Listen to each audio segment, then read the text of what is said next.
El océano es un vasto territorio que, desde que el hombre se ha atrevido a surcar las olas más allá del horizonte, ha sido tierra fértil para todo tipo de leyendas. Y cuando los marinos tocan puerto, las tabernas se llenan de estas historias, acerca de lo que les ha sucedido cuando dejan la tranquila seguridad de tierra firme. Algunas han pasado de generación en generación hasta nuestros días. Los que han tenido la oportunidad de salir mar adentro, sabrán que cuando se pierde de vista la costa en el horizonte, se tiene una sensación muy particular. El inmenso desierto en la superficie solo se interrumpe pocas veces al avisar a algún navío que coincide su ruta con la nuestra, pero las historias que van a oír esta vez son muy diferentes. Primero habría que diferenciar las clases. Pueden ser barcos que han sido encontrados sin tripulación misteriosamente, barcos fantasmas o barcos con fantasmas.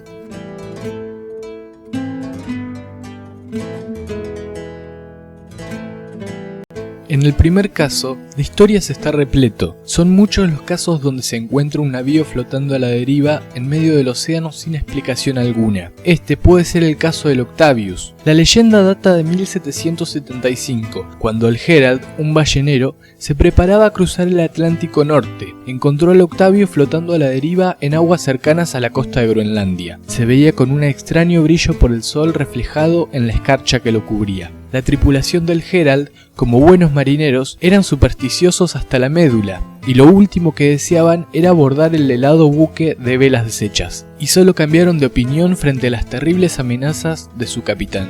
Desde cerca, el barco parecía desierto. Al llegar a la proa conocieron su nombre, Octavius. Ningún marino allí conocía ese nombre. El capitán, tras quitar bloques de hielo para abrirse camino, logró penetrar en la embarcación, encontrando a 28 hombres congelados, cada uno acostado en sus literas. El frío los habría conservado en perfecto estado, tanto que parecían dormidos. La tripulación estaba a punto de armar un motín cuando el capitán tomó la bitácora del Octavius de las manos de su difunto capitán, quien yacía en una silla frente a su escritorio. El tenso clima entre los marinos ya era insoportable, por lo que regresaron al Herald y se alejaron de allí, perdiendo de vista el barco hallado. Cuando el capitán se sentó tranquilamente en su camarote a leer la bitácora, notó que ésta conservaba solo la primera y última página. El grumete a quien se lo había encargado dejó caer las demás páginas al mar cuando retornaron a su nave. Pero lo que habría en esas páginas es lo más sorprendente. La primera página relataba que el Octavius había zarpado de Inglaterra rumbo a China en 1761, 14 años atrás. Y en la última página solo tenía una anotación de noviembre de 1762. Hasta ahora hemos estado atrapados en el hielo por 17 días. El fuego se extinguió ayer y el maestre ha estado tratando de encenderlo sin mucho éxito. Su hijo murió esta mañana y su esposa dice que ya no siente el frío. El resto de nosotros no siente lo mismo en esta agonía. Los ojos del capitán se desorbitaron cuando leyó la posición longitud 160 oeste, latitud 75 norte. Esa última nota habría sido escrita al norte de Point Barrow, Alaska, a miles de kilómetros de donde fue hallado. Lo que el Octavius había logrado fue atravesar el legendario paso helado del noroeste, buscado por cientos de años como ruta alternativa para ahorrar a los navegantes el largo viaje rodeando la punta austral de Sudamérica. Y el Octavius lo había logrado por sí mismo, solo que su tripulación no pudo hacerlo con él. Un caso más moderno y mucho más misterioso es el del Hai Im-sik. Este pesquero taiwanés zarpó en octubre del 2002 y el último contacto fue el 13 de diciembre del mismo año, pero no sería sino hasta el 8 de enero del año siguiente que sería encontrado, inexplicablemente a unos 6.500 kilómetros del sitio de su último contacto. De su tripulación, por otra parte, ni un solo rastro. En el calendario se veía el 3 de enero, las anteriores hojas habían sido arrancadas, el timón estaba bloqueado y los motores parados por falta de combustible. En la cubierta no había indicio ni pista de lo que habría sucedido con sus tripulantes, ningún signo de lucha y todos los objetos personales junto con el equipamiento costoso estaban allí, por lo que se descartó inmediatamente el motín. Lo único que faltaba era la radio de alta frecuencia, lo que hacía pensar en un caso de piratería, pero la hipótesis se desvaneció al atar cabos con las pertenencias a bordo. La última opción era que los tripulantes abandonaran el bote en una balsa salvavidas, que no estaba en la nave, pero también pudo haber sido que el dueño se las haya ahorrado, pese a ser obligatorias en este tipo de barcos. De ser así, ¿por qué habrían de abandonar la nave? que los habría hecho dejar todos sus equipos y pertenencias. Los registros mostraban un clima calmo en la zona durante aquellas semanas. La hipótesis de una tormenta perfecta no encajaba y deberían además haberlos encontrado fácilmente en la intensa búsqueda que se desató. El 21 de abril del 2006, el caso se cerró, hundiendo el HI-6 en el mar, llevándose su secreto consigo. Solo Dios sabrá hasta cuándo. En cuanto a barcos con fantasmas, hay una historia muy interesante, no en este caso de un barco, sino de un submarino. Se trata del V-65, que batalló en la Primera Guerra Mundial en el bando alemán. Este titán ya habría cobrado una vida incluso antes de salir del astillero, siendo el primero de un largo suceso de accidentes mortales. Durante las pruebas de navegación, 3 tripulantes murieron asfixiados por gases en la sala de máquinas. En las pruebas de inmersión, un marino saltó por la proa sin razón aparente y quedó atrapado por un remolino. En otra ocasión, luego de ser revisado en seco en los astilleros por un desperfecto técnico, estaba siendo reaprovisionado y armado cuando la cabeza de uno de los torpedos estalló, matando al segundo teniente y a 8 tripulantes. Al ser remolcado al dique, un marinero aseguró haber visto al segundo teniente, que había muerto en la explosión, de pie, en la proa, cruzado de brazos. Al ser reparado, se le dio al V-65 rumbo hacia el estrecho de Dover.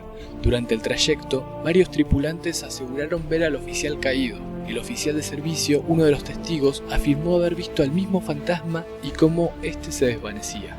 Al regresar, a nadie le importó que la base se encontrara bajo un fuerte ataque aéreo, puesto que lo único que deseaban era abandonar la nave. Varias muertes más calladas por la marina hicieron que la nave, para la tranquilidad de sus tripulantes, fuera exorcizada por un sacerdote. Esta medida surtió poco efecto, puesto que los incidentes continuaron.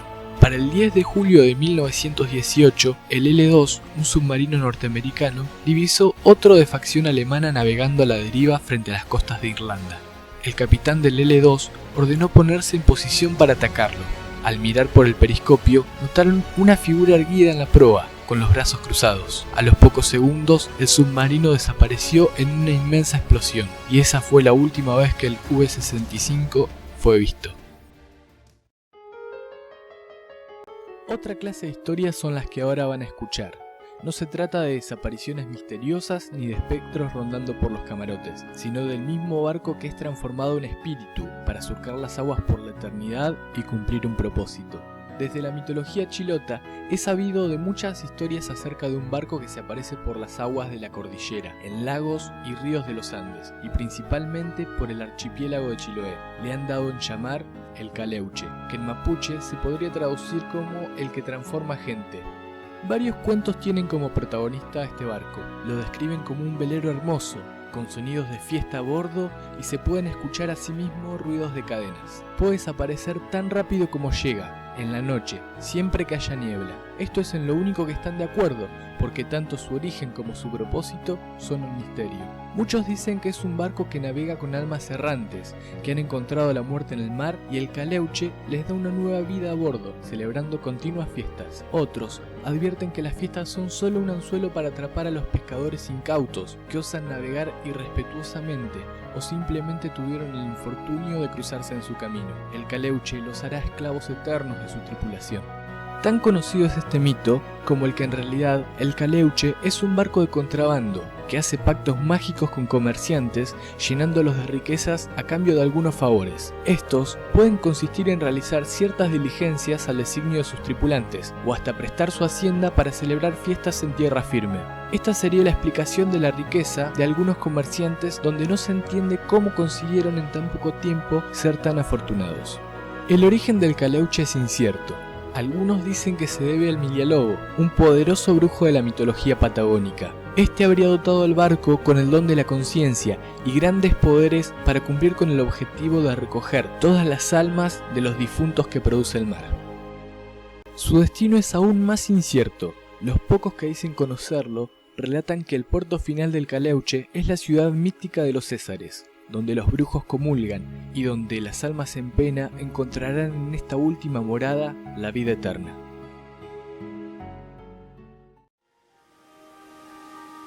La última historia de hoy se trata de la que puede ser la más conocida y difundida en el mundo, y es la que hace honor al título en este video. No es arriesgado decir que todos hemos escuchado hablar acerca del holandés errante, el navío místico que vaga por los océanos, haciendo aparición frente a marinos y tripulantes en noches fundidas en la niebla. Varias son las historias que dicen ser el origen de la leyenda. Hasta ahora, entre partidas de dados con el diablo, hasta pactos con él mismo, la que más mérito tiene es la del capitán holandés Van der Decken, de ahí su famoso nombre. Por supuesto, el término holandés errante hace alusión a su capitán y no al barco en sí. La versión más conocida de la historia se remonta cerca de 500 años al pasado, cuando una poderosa tormenta atrapa a Van der Decken y a su tripulación en el Cabo Buena Esperanza. El capitán hizo caso omiso a los pasajeros aterrorizados, quienes suplicaban refugiarse en puerto seguro, y respondiendo solo con carcajadas, atóse al timón comenzando a cantar canciones sacrílegas. Los intentos de motín fueron inútiles, quienes intentaban algo eran arrojados por la borda. La tripulación, sin otra opción, comenzó a rezar encomendándose a Dios para que lograran sobrevivir. Acto continuo, los cielos se abrieron en medio de la tempestad, y entre las nubes apareció una celestial figura. Esta se dirigió al capitán, diciéndole que ya que disfrutaba del sufrimiento ajeno, desde ese momento sería condenado a recorrer eternamente el océano. Su único alimento sería el hierro al rojo vivo, y su bebida la hiel. Dicho esto, la figura desapareció junto con el resto de su tripulación, quedando Van der Decken abandonado a su destino. A lo largo de los siglos, muchas personas afirmaron haber visto al holandés errante cruzar su rumbo en medio del mar, a través de una densa niebla. Hasta el día de hoy, nadie ha podido dar prueba de lo dicho, pero existe un testimonio excepcional. En 1881, un barco holandés con rumbo errante fue visto por el príncipe Jorge de Inglaterra y por su hermano mayor, el duque de Clarence, cuando navegaban en el Bacante, y aunque no fue asentada en la bitácora de la nave, aparece en las memorias del rey. Parte de la tripulación dice haber visto en la madrugada al holandés errante, como una extraña luz roja, como la de un buque fantasma, incandescente, viendo su mástil y sus velas deshechas. Si bien existen varias historias sobre cómo se originó la leyenda, nadie sabe bien para qué es que este navega, cuál es su propósito. Entre historiadores, escritores y poetas le han otorgado diversos designios. Unos dicen que debe vagar eternamente en penitencia, por motivo de su atrevimiento, o por haber perdido su alma frente al diablo. Otros dicen que su misión es servir de transporte entre los mundos. Wagner, por su parte, escribió que el holandés vaga en búsqueda de un amor, y esto será lo único que pueda redimirlo. Sea cual fuere su causa, lo cierto es que su leyenda sirvió y servirá para atemorizar a crédulos marineros y hacer una buena historia para contar entre cervezas en alguna taberna portuaria.